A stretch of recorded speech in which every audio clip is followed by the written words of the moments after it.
Welcome to another episode of Austin Comedy Network Interviews. Today we are here with the great Rick Diez, also known as Sad Man Rick, Golden Ticket winner of Kill Tony.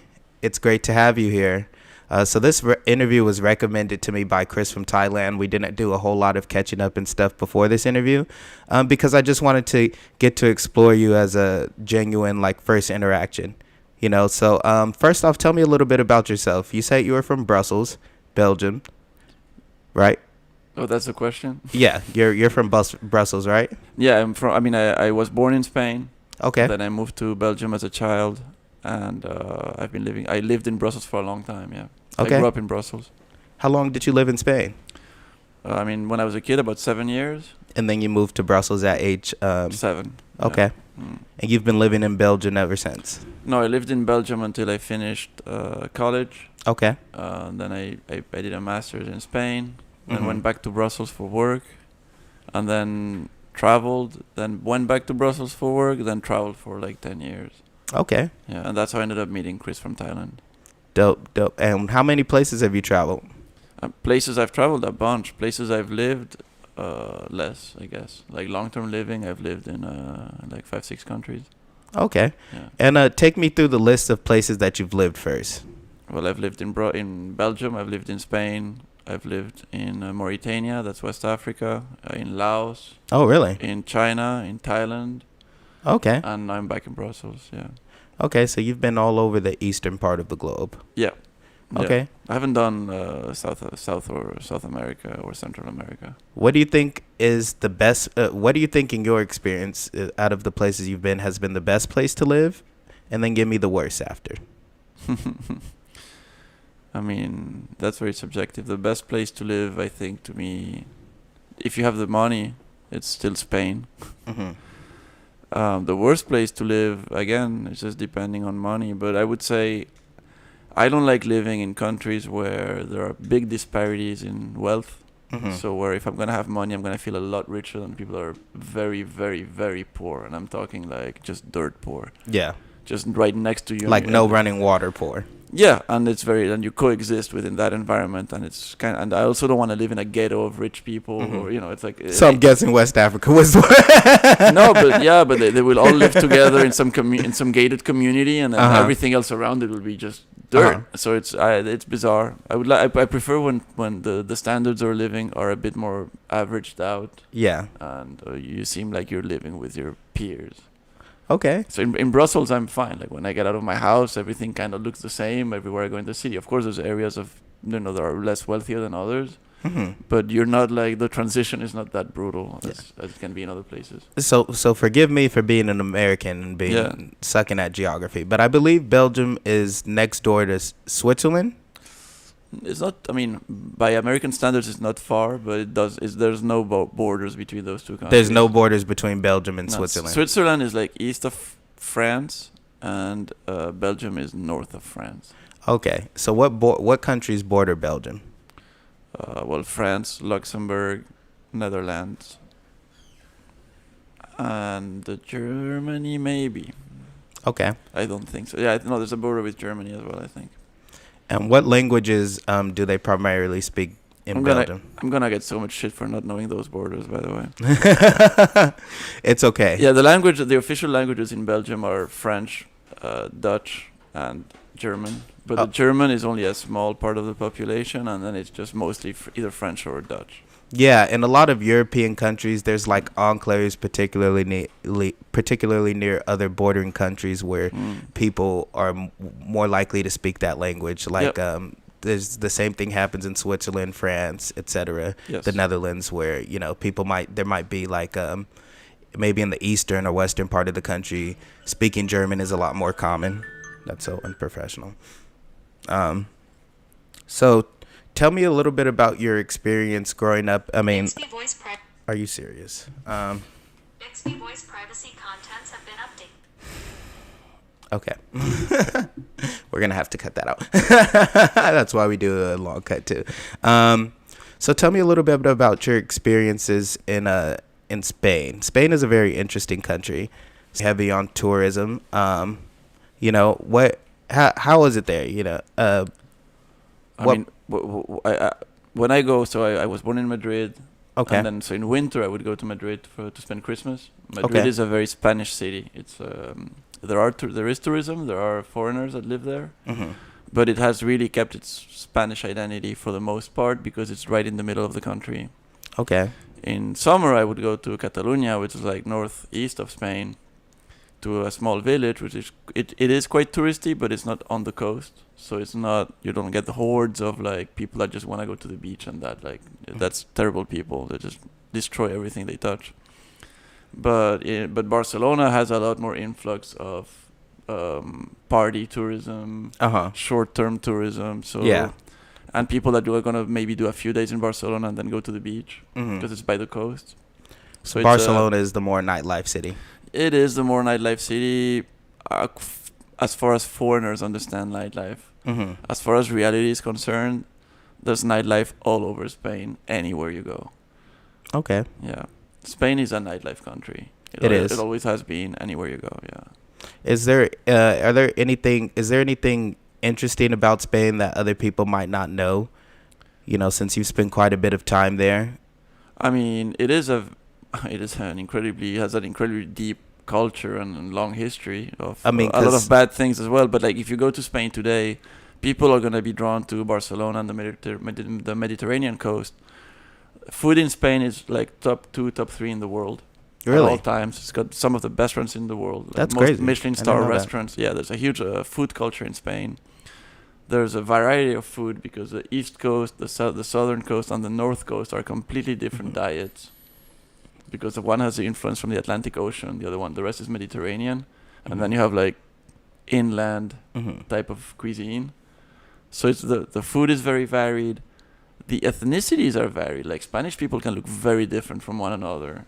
Yeah, All- and I mean, yeah. Spanish is the second most widely spoken language in the world. Yeah. I mean, very similar to how if you go to London, you'll find a very big diversity of people because there's people from all over the world who visit here who who speak English, you know. Yeah, but I mean, there's diversity through immigration and colonization and through influx of migration, but Yeah. just the north of Spain for centuries was more influenced by migrations of Celtic people, like from Ireland and Mhm. from the Scandinavia, Yeah. whereas the south of Spain for centuries was more influenced by, migration around the Mediterranean. So And, so you're gonna have blonde people that are 100% Spanish, redheads are 100% Spanish, and then short, stocky, hairy dudes are 100% Spanish. Yeah, and and that's one of the things that I wanted to touch on because over here in America, clearly, we have a big Latin American culture here is what it's called. But a lot of people don't understand quite how much that's influenced by Spanish. I mean, Spanish culture is actually, it's Spain. Spanish comes from Spain. A lot of things that are considered like Latin American culture are actually part of Spanish culture and as a whole because Spain, the Spanish Empire conquered most of these places at one point or another. And I believe that Spain was a little bit different than the French and the UK in terms of how they dealt with the transatlantic slave trade, etc. Like a big example of this would be like Haiti and the Dominican Republic. Like in Haiti, people are a lot more darker, while you'll find in the Dominican Republic, which is just an island split in half, in the same. Half the island was conquered by the French, half the island was conquered by the Spanish. But the Spanish had a lot more intermingling between their, I guess you could consider colonized or subjugated populations than the French and the British did. So there's a lot more diversity in terms of what's considered Spanish, I guess you could say. So I'm sure that's one of those observations you were just talking about there. Being Spanish, you could have such a wide range of looks. I mean, This is crazy. Okay, it's not going off anymore.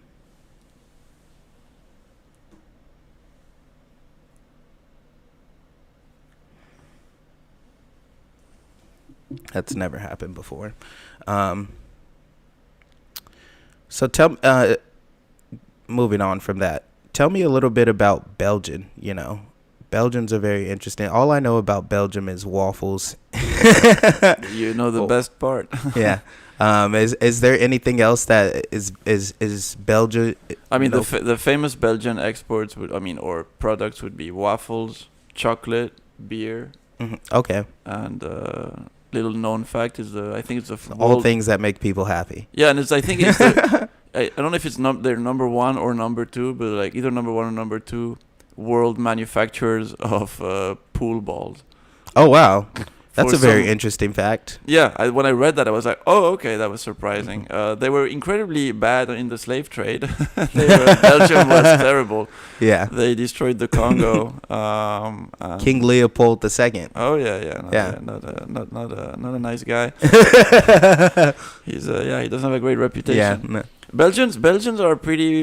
It's a pretty chill country. Like nowadays, if I look at modern Yeah. Belgium, it's always very influenced. It's always been very influenced by British culture. Yeah. They're pretty open because it's such a tiny country that everybody just comes through. Yeah. So it's very open to receiving culture from other places, and it's generally underestimated. People will think nothing of Belgium, but there's a bunch of great artists, like in the French-speaking world, that people don't even know are Belgian, but are Belgian. Actors, musicians, comedians, born in Belgium, but they made their career in France. That makes sense. Or the UK. Or the UK, yeah, but it's, I don't know, it's just a nice tiny little country. Food's okay. Just it rains a lot. Is farming big there? Not now. No, not anymore. There is farming, but there must be. But it's just been so overdeveloped towards the service sector. Then farming is there is still farming, of course, but a lot less than before. Cool. So how long have you been doing comedy? I've been doing comedy now I just passed 4 years a few months ago. Okay. That includes COVID. So for what. And where did you get your comedy start? I started in Bangkok. In Bangkok. Okay. Bangkok, Thailand. I was living in Bangkok, Thailand, and I started comedy. Okay.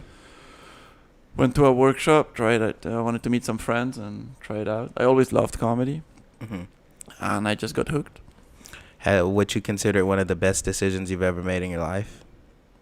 Regarding comedy or in general? It's comedy. Like in general, has comedy been a pivotal and great decision what you consider in your life?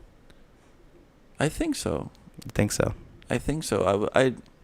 It's given me purpose at a time where I needed purpose, and it's given me a creative outlet at a time where it was good for me to start writing, because it's not something that I used to do, and this has made me write. It made me write, and it's helped me process my thoughts. It's helped me improve as a person. I've learned to take feedback better, so I've learned to confront people better. Yeah. So it's been a big change, and if you look at celebrity or financial success or all of that, I don't know about that yet, but we'll see. But you've made big progress. I mean, for only doing comedy 4 years, you just recently came off getting a was that the last episode?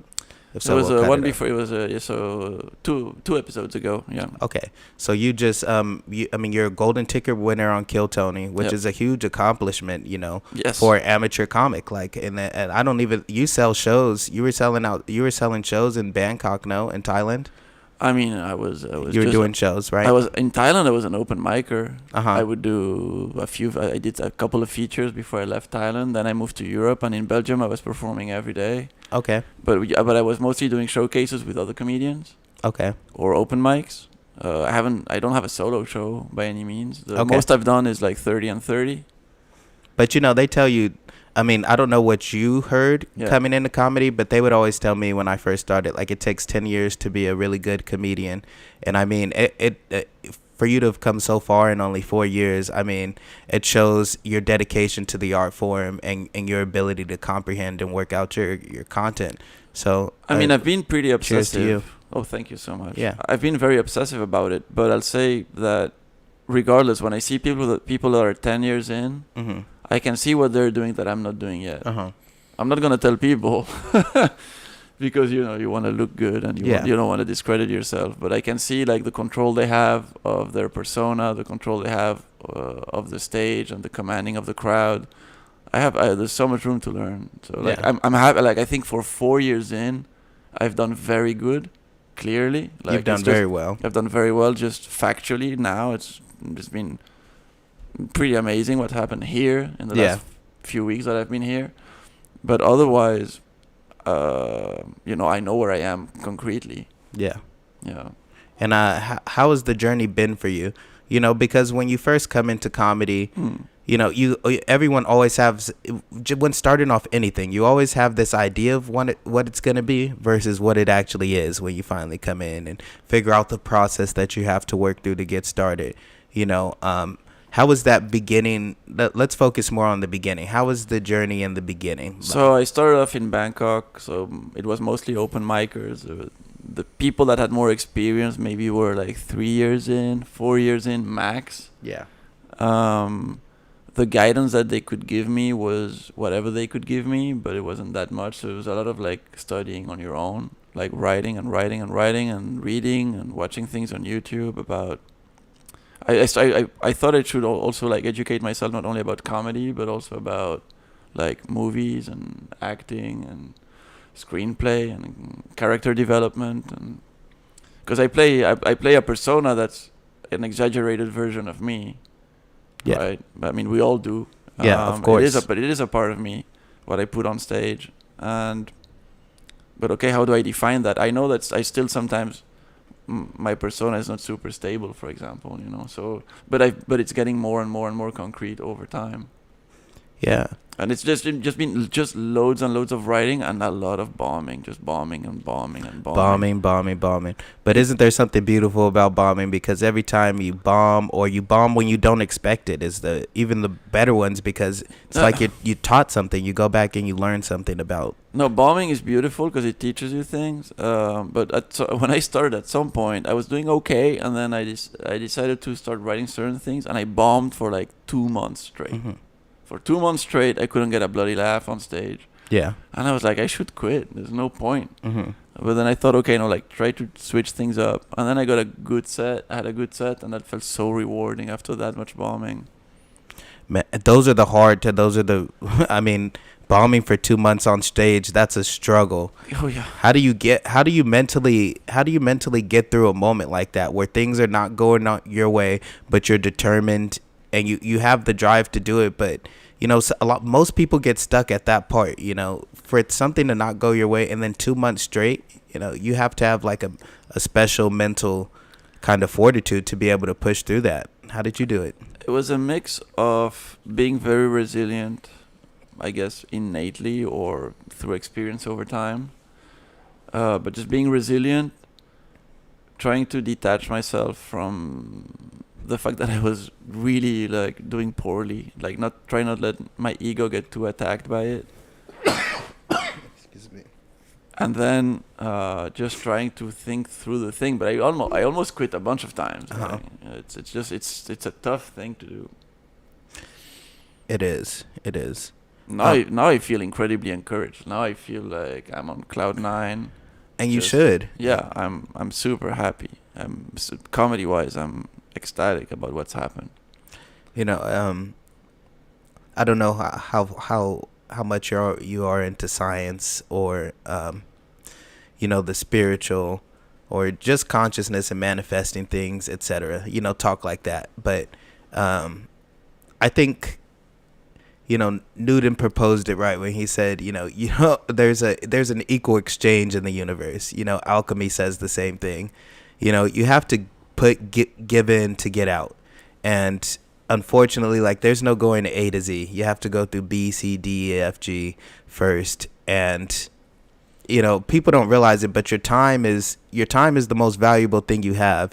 To sit there and put your time and energy into something over and over and over again, at the end of the day, it will ultimately pay out if you stay consistent. And I think you're one of the great case studies of that. I mean, to bomb for 2 weeks, you started off in a foreign country, just going to a writing class, and then now 4 years, less than 4 years later, you're performing comedy in a whole nother country. You went from Thailand to Belgium and then to the United States now, where you're killing it. You're doing an amazing job. You come to the US and you win the golden ticket, which is one of the highest accomplishments for amateur comic on Kill Tony.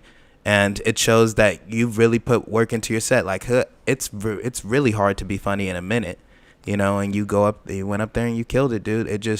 It's an amazing journey to see, and I think it's so inspirational to other people, you know, who want to try something. Because do you feel like you're just saying you feel like you're on cloud nine, you feel very, very satisfied, but do you feel like the journey was worth it?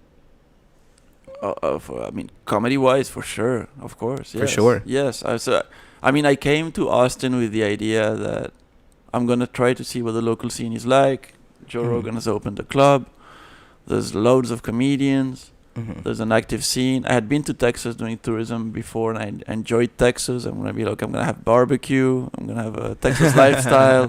It's gonna be fun. And if comedy doesn't work out, I can just take the car and do a road trip somewhere. Yeah. A friend of mine told me you can come to Costa Rica as well. So I had options. Like if things didn't go well, I thought there's other things I can do. Like I'm still gonna have fun.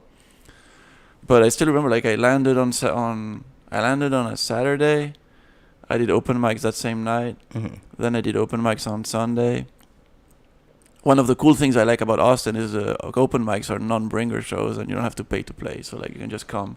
What I don't like about them is it's only comedians and there's no crowd, so it's really harsh to test a joke to a crowd that only react to when you say the most outrageous thing. Yeah, and, because of comics in the crowd. It's all comics. And then on Monday, I'm sitting at Shakespeare's pub, second floor. Shout out to Shakespeare because they've been very nice to me. And I'm sitting there just waiting to see if I'm gonna get picked. But what I did do is go there, assuming you might get picked. So I put on the clothes that I would normally wear on stage. I prepared my set as though if I was going to go on stage. I had my things ready in case I had to go on stage. And then I was just depressed thinking, what the hell am I doing here with 300 or 200 comedians? They're all desperate, all hungry, all want the same thing. They all want the same darn thing. And then you see one guy get picked and you're like, oh, wow, that's not me. But, no, real shit. You know, real thoughts. Yeah. F you. Wow, I hate you. I mean, I'm happy for you, but also I hope you die on the way.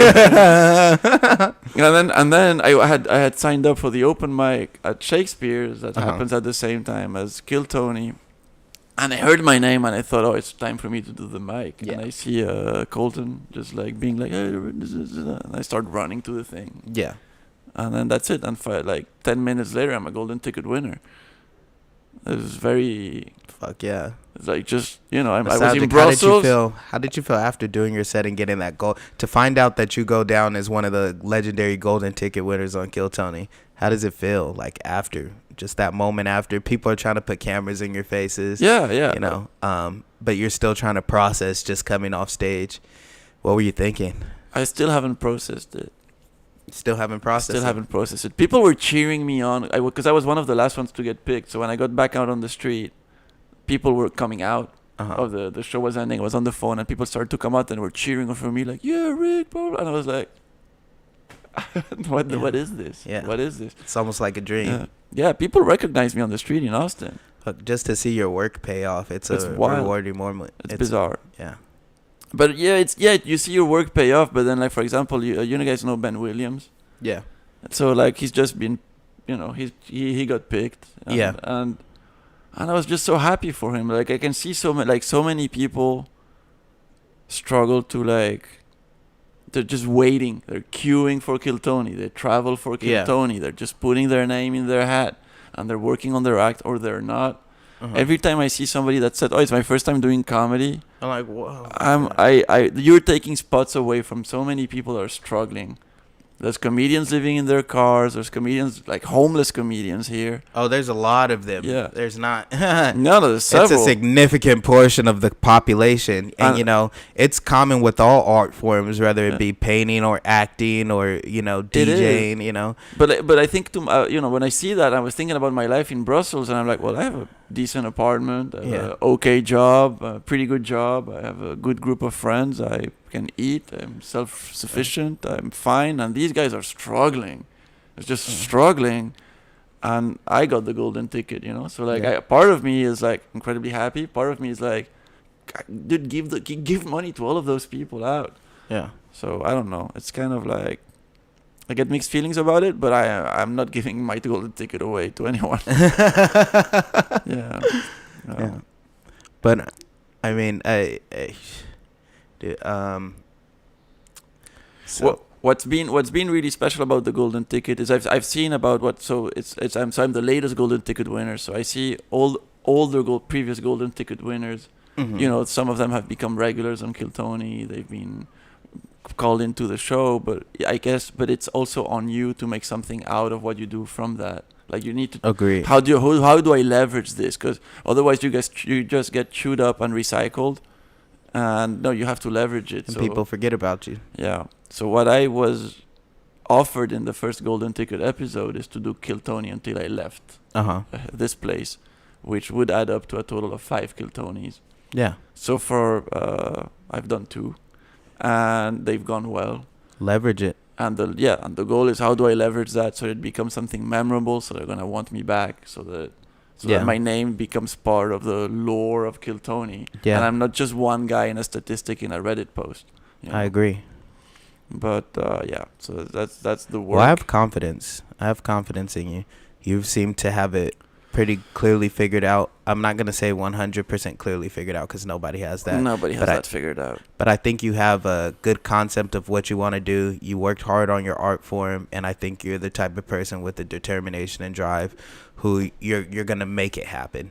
You know. Well, I don't know if I'm gonna make it happen, but I do know that for me the fun part is, because I have nothing to lose and I have something to go back on, is I'm gonna just go as hard at it as I can. I'm gonna give it everything I can. Like I'm gonna try to be on stage as funny as possible. I haven't said a single joke since I'm sitting here, but you know, like I'm just writing and writing and writing. One thing I figured out for anybody that wants to go to Kill Tony is definitely prepare the interviews.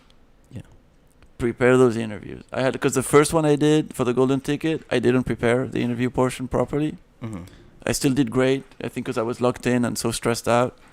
But for the following ones, I was just like visualizing the interview, thinking, okay, if they ask me this, I'm gonna react like that. If they ask me that, I have that joke on lock. If they ask me this is what I can pull out of the drawer. If this is the guest, or if is Joe Rogan gonna be there, then I could say this. Is Tom Segura gonna be there, then I could say this.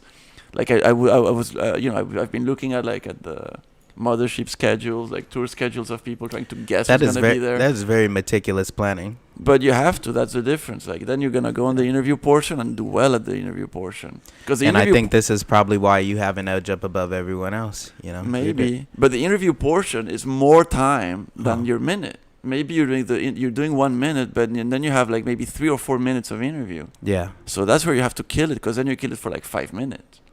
Agreed. Yeah, that's a very interesting way to think about it. I think you just gave quite a few people some advice, you know. And all of the interview questions, if you're funny, all of those are clips. Yeah. That are not your jokes. Agreed. So now I'm posting clips of all of my answers to questions one by one without having to burn jokes, which are online anyway, but you know, like it's just clippable. It's clippable content. So I always like to ask the guests this, because I always find it interesting how we all come into our own journey. But tell me a little bit about your first time ever on stage, the first open mic you ever hit. Do you remember? I remember it to a point. I barely remember the jokes I said. I remember it was in Bangkok. I had done the workshop. It was a 2-day workshop. And then they propose to you after that. At the end of the workshop, they tell you, well, next Friday we have an open mic if you want to do it. Because you work on a 3-minute set during the workshop. And they tell you can come and do 3 minutes if you want at the open mic then the following Friday. So I thought, well, if I've done this workshop, I might as well just do the whole thing and get that experience. I was really scared. I was really afraid. I was afraid of talking in public back then. Now I'm better, but I was scared. I had a joke about I added up how many times I had masturbated in my life and the time that represented, and in my overall, like how many hours of sleep versus how many hours of jerking off in my overall lifespan is. I think I added up to like I had jerked off for over 2 years, just nonstop, something like that, something stupid like that. And Yeah, but it's just okay. It's first open mic. What are you gonna talk about? About jerking off and sex and it's just, like just it's always the same stuff. Mm-hmm. And now I still joke about sex, but I try to make it a little more elegant. I still have a jerking off joke that I said last week, but whatever. It's. Were you intoxicated your first time on stage? No, I don't. What you mean, substance wise? With anything, alcohol, marijuana, anything along. No, well, I'm straight edge. Okay, so cool. I think that's a term that's clear in the U.S. It means nothing in Europe. But if I say this here, it means something. It does mean something. I'm not vegetarian. I'm not a vegetarian. I eat meat. I love meat. Yeah, just no drugs. Yeah, just no drugs, no alcohol, substances that alter the mind. Yeah, I'm weird enough. Like yeah, I get it. I get it. I would say I was impaired just out of my own mind. Yeah. I just always ask comics because I think probably 8 out of 10 stories. Most people were pretty intoxicated their first time or had several drinks to encourage them, some liquid courage to get them on stage that first time. Yeah, and then it ends up in liquid bombing. Cause that's what it is most of the time, yeah. But I think bombing is also just a common first experience on stage, No, I did okay. My first time went okay.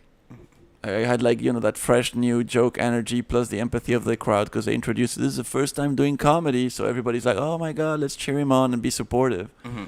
And then the second and third time nobody cares anymore.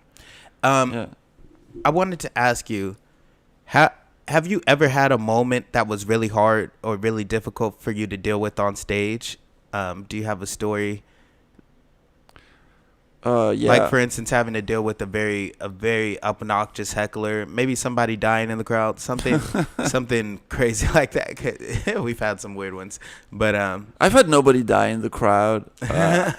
So far I've had nobody attack me, or one situation I had was this, because I don't want to repeat stories that I said on another podcast. But one situation I did have was I had a show where the MC was hosting the show. The show was kind of going well. And then there was a guy on the front row that was kind of heckling. And nobody really understood what was going on. Mm-hmm. And then they started going at each other verbally. Yeah. And then the MC tried to chase the person that was in the first row. He told him, you need to leave the show. But the guy wouldn't leave. He would stand outside, at the edge of the room, and still provoking and instigating and just messing with the MC to the point that the MC ran out through the crowd to punch him. Really? Yeah. Yeah. Did he end up getting the guy? Well, people got in the middle, but he just missed the guy. Yeah, he went for it. It was just and he was a big guy, so he had the power to just go through that crowd. Yeah. And it happened because apparently, so the guy that was in the front row was the ex of the girlfriend of the guy, and there was money involved, and they were still banging, and it was a whole messy situation. Yeah. And then he goes back on stage after almost, getting into this huge fight. Yeah. And then there's and now please welcome on stage Rick Diez. It's okay, half of the crowd was gone because they were scared. Yeah. The other half of the crowd was like, what the fuck? Yeah. They were all petrified. When stuff like that happens, though, you there's no way to start your set without addressing what happened first. Yeah, you have to crowd work that first. Yeah, I crowd worked it. I addressed the fact that I was scared shitless. that please come back next week for our MMA tournament or whatever. I turned it into a joke, but I was still scared because they were really it got really close to me, and I'm not a fighter, I am what I am. Yeah. So that didn't feel good at all. So do you have what are your interests outside of comedy? I ask people this all the time, and I always need to clarify just a little bit. So I mean, are you fascinated in history? Let's say whether that be politics, or are you fascinated in video gaming, maybe specific games? What do you like to do with your free time? Is there anything that you're super interested in outside of comedy? I mean, back home, when I have free time, I do sports.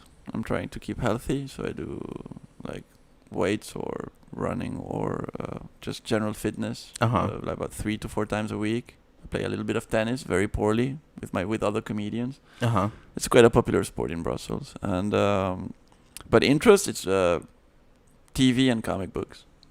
I watch a lot of shows. I watch a lot of movies and comic books.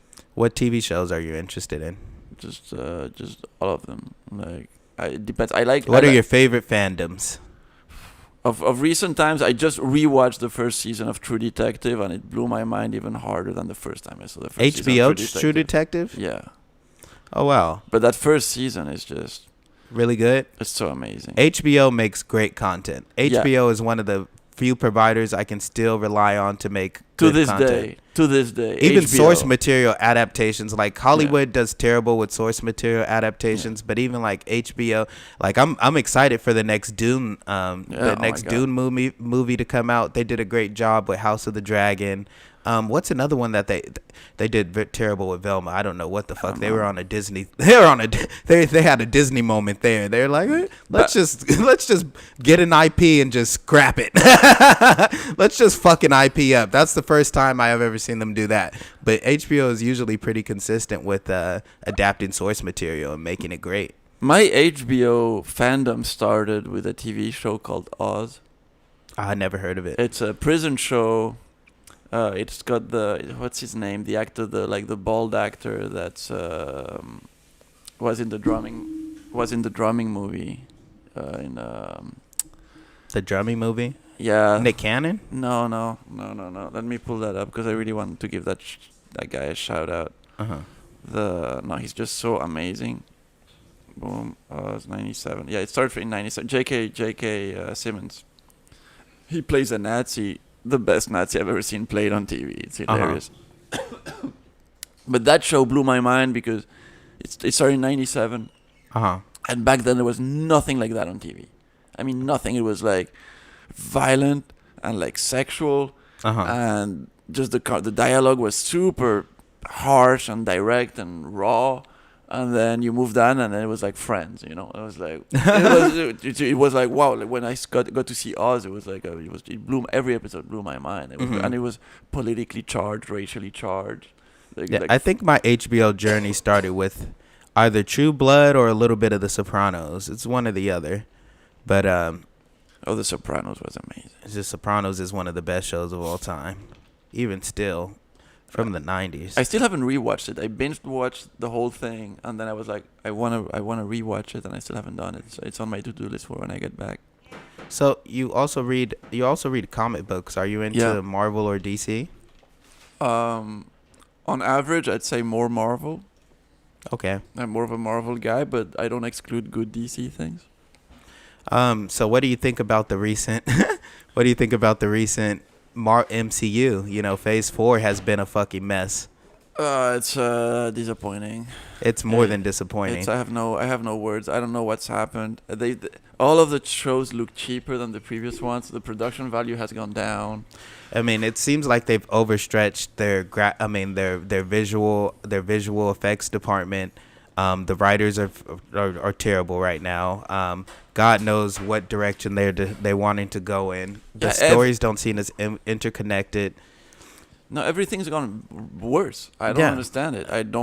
It's like the end game was the end game for the writers. It's like pretty much. They decide to just scrap everyone after that last movie. You know, because Phase 4. I mean, I was so into Marvel. There's nothing I'd miss before Endgame. Yeah, me too. I watched everything, and I rewatched everything during the pandemic. I rewatched all of them in a row in like a week.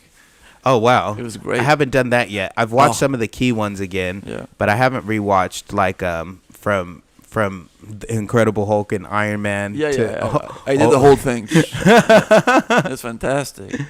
But I mean, I didn't watch the Falcon and Winter Soldier at all. And then every show I have watched has been disappointing. I got halfway through She-Hulk. I thought Falcon and Winter Soldier was actually better than I thought it would be. Like I thought it was good. WandaVision started off. WandaVision, I gave up on the first episode and I said never again. And really? Yeah, and people told me no, you have to watch it. It's good, and I was like, I don't care. I retried the first one. I gave up. WandaVision was the best of the shows to me, and Yeah. Like the first few episodes, I was like, what are they doing here? Yeah. But it started to get way better. Yeah. Yeah, but the WandaVision first was few the best. episodes is like 3 hours of my time. I have no like. Give me a good first one. Like, Yeah. that's how you sell a show. You have Grab a good me. first one. Yeah. Grab me. You know. Yep. Hi Celia, how you doing? Oh. You're extra gothic today. So welcoming in Celia Contreras. I invited Celia to sit with us today. Welcome to the producers are adjusting themselves real quick. This will all be cut from the final episode when the episode's actually released. It's on my leg. It's wrapped around my leg. Do you need to grab the switchboard? Is who's gonna sit right there?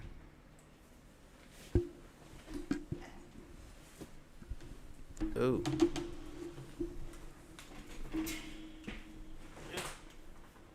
Can I get her? Stop the stream real quick.